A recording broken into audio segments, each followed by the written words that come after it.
May is Melanoma Awareness Month, and we are raising awareness with the help of Congressman Brian Bilbray. And a treat this morning, his daughter Briana. Briana is a cancer survivor and, along with her dad, a spokesperson for the American Association of Dermatology. Welcome to you both. Thank you for being here this morning. Good morning. Hate to have you in for these sorts of reasons, but it's all about raising awareness at this point. Briana, can we start with you? Tell us your story. Well, about 2 years ago, I noticed a freckle that had started to change, but I had kept on pushing it off. I didn't really think it was a big deal or anything I needed to worry about.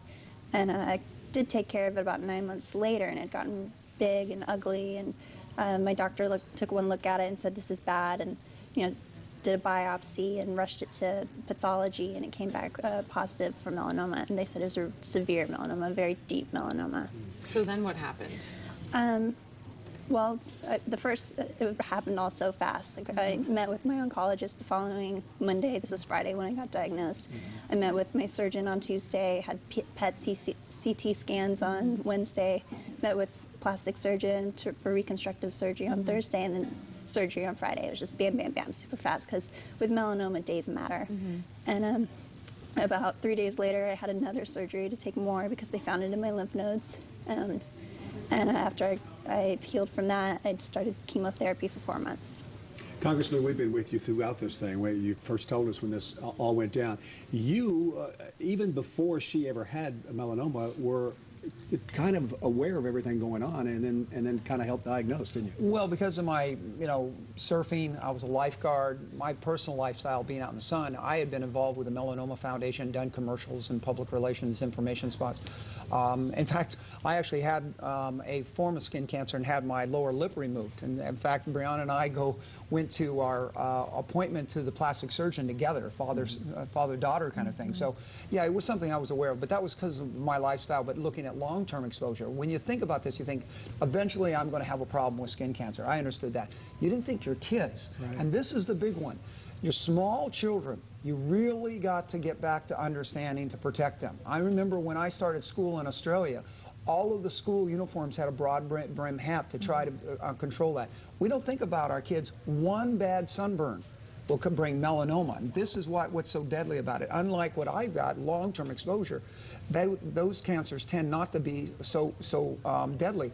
This is young kids getting a sunburn early in life, and it's showing up in their mid-teens. It's the #1 cancer among young adults. Briana, how are you doing today? Well, I've had it come back twice. There's nothing really that we can do instead of treatment yet. They're getting close to finding a treatment for this cancer, but there's nothing really. So right now we're just doing observation. I get scanned every 3 months, and if it shows that, they'll go in and cut it out, and that's pretty much all we can do right now. What's your advice to kids, teenagers that may notice something? Just when you see something that looks bad, go and take care of it. Like I said, days matter with melanoma. This is a very fast-spreading cancer, and if we just take care of it right away, then you won't be in the mess I am in. And wear your sunscreen. Try to avoid the sun when it's those peak hours of 10 to 4.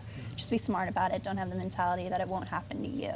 And that was my problem. And Congressman, you're introducing a bill that will definitely raise awareness and support for research. Well, actually, we were introducing a bill. It's almost been nicknamed the Briana bill among Congress, because all of Congress has been watching for her. She's in all the prayer deals, and it's actually brought Democrats and Republicans together. And I'm introducing a bill with Congresswoman Maloney, who's a Democrat from New York, and it is going to take the sun tanning tax that was going to the so-called health care bill, and because that's fallen apart, we're agreeing that this should go as a user's fee, a research to address melanoma. And it's tied to this, and it's $54 million right now that could go into that. And a lot of the people, like the researchers at MD Anderson, are saying we're so close on this. In fact, they're actually going to be announcing a breakthrough on melanoma pretty soon. And the issue is how far to go. So we're trying to make sure that that sun tanning tax goes to something that will get results in the next few years while we still have this revenue source. Congressman, thank you so much. Briana, thank you for sharing your story. And we wish you the best, both of you, and send you our prayers. Thank you. God bless.